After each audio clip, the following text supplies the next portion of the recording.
Good morning बच्चों। आज हम लोग लैंग्वेज में लेसन 11 कारक के बारे में जानेंगे कि कारक अर्थात क्रिया को करने वाला कर्ता। कारक जो होते हैं बच्चों वो क्रिया को पूरा करने में अहम भूमिका निभाते हैं। इनके माध्यम से बच्चों वाक्य का जो है संबंध अन्य शब्दों या संज्ञा या सर्वनाम के शब्दों से जुड़ता है। अर्थात कारक का बहुत महत्वपूर्ण स्थान है बच्चों। कोई भी वाक्य हमारा कारक के द्वारा ही पूरा होता है। इसके विपरीत यदि हम कारक शब्दों को हटा देते हैं, जैसे देखिए आपके पास बुक में देखिए उदाहरण बने हुए हैं। माँ खाना बनाया, अगर हम ने जितना ये देखिए ब्लू से लिखे हुए हैं, ये कौन से शब्द हैं? ये कारक शब्द हैं बच्चों। तो यदि हम इसे हटा देते हैं तो जैसे माँ खाना बनाया, अगर ने नहीं लगाते हैं तो ये यहाँ पर वाक्य आपका पूर्ण नहीं हो रहा है और ये स्पष्ट नहीं है। ठीक है, तो इसलिए जैसे ने, को, से, के लिए आदि जो शब्द हैं बच्चों, ये माँ, सचिन, पेन और निशी आदि संज्ञा शब्दों का वाक्य के साथ के अन्य शब्दों के साथ संबंध जोड़ने का कार्य कर रहे हैं बच्चों। ठीक है, इससे क्या होता है? वाक्य के जो अर्थ को स्पष्ट कर रहे हैं। ऐसे शब्द क्या कहलाते हैं बच्चों? कारक कहलाते हैं। ठीक है, हम इनको सरल भाषा में ऐसे सब परिभाषित कर सकते हैं। अर्थात इसकी डिफिनेशन है बच्चों कि संज्ञा या सर्वनाम के जिस रूप से क्रिया का अन्य शब्दों के साथ संबंध जाना जाए उसे कारक कहते हैं। बच्चों इनको जो है जो कारक होते हैं इनको परसर्ग भी कहते हैं।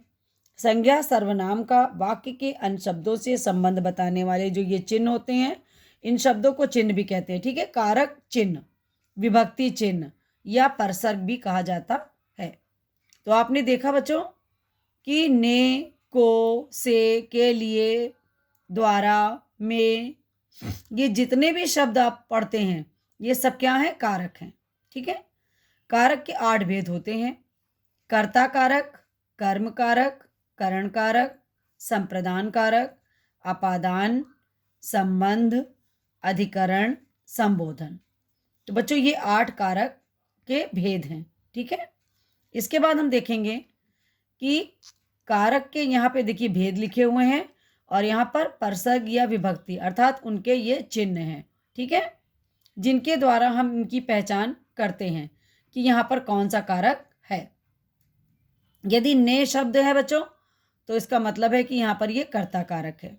कर्म का परसर्ग चिन्ह है को, करण का से, कौमा के द्वारा, संप्रदान के लिए, अपादान में देखिए से, जब अलग होने के अर्थ में यहाँ पर जब रहता है से तो वहाँ पर अपादान होता है। ठीक है, संबंध में देखिए का, के, की शब्द जब आते हैं तो यहाँ पर संबंध कारक होता है।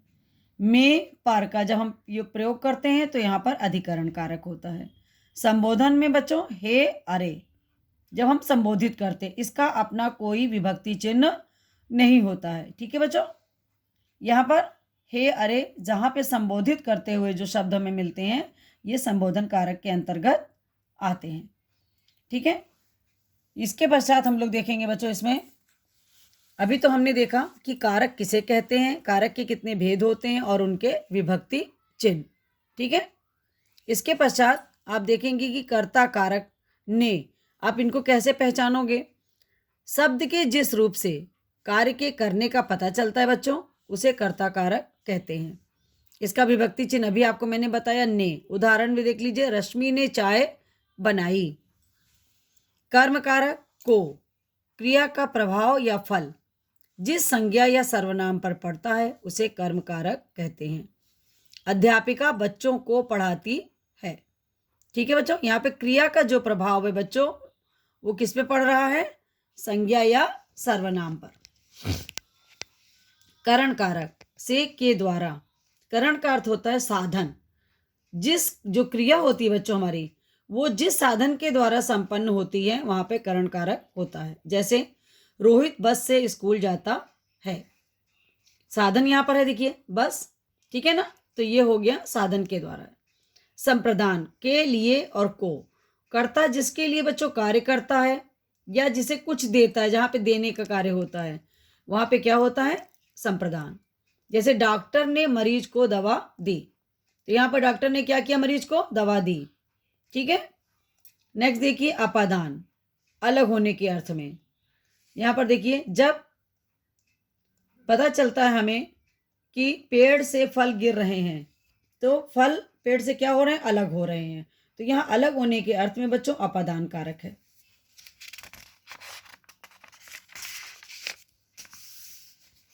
इसके आगे का हमारे पास जो 3 और बचे हैं कारण, उसके बाद फिर हम लोग इसमें करेंगे एक्सरसाइज। ठीक है, इतना काम हम लोग इसका बाद में करेंगे। आज आप इसको फिर से पढ़ेंगे और पढ़ने के बाद पहला वाला जो इसकी एक्सरसाइज है, सही विकल्प के आगे सही का चिन्ह लगाइए। आप इसे अपनी कॉपी पर करेंगे। देखिए, इसमें पहले वाले में परसर्ग पर लगाइएगा, सेकंड में अपादान, थर्ड में अधिकरण, फोर्थ में के लिए, फिफ्थ में संबोधन कारक। यहाँ तक कर लीजिएगा। इसके बाद आगे का कल नेक्स्ट वीडियो में हम आपको कराएंगे। धन्यवाद बच्चों।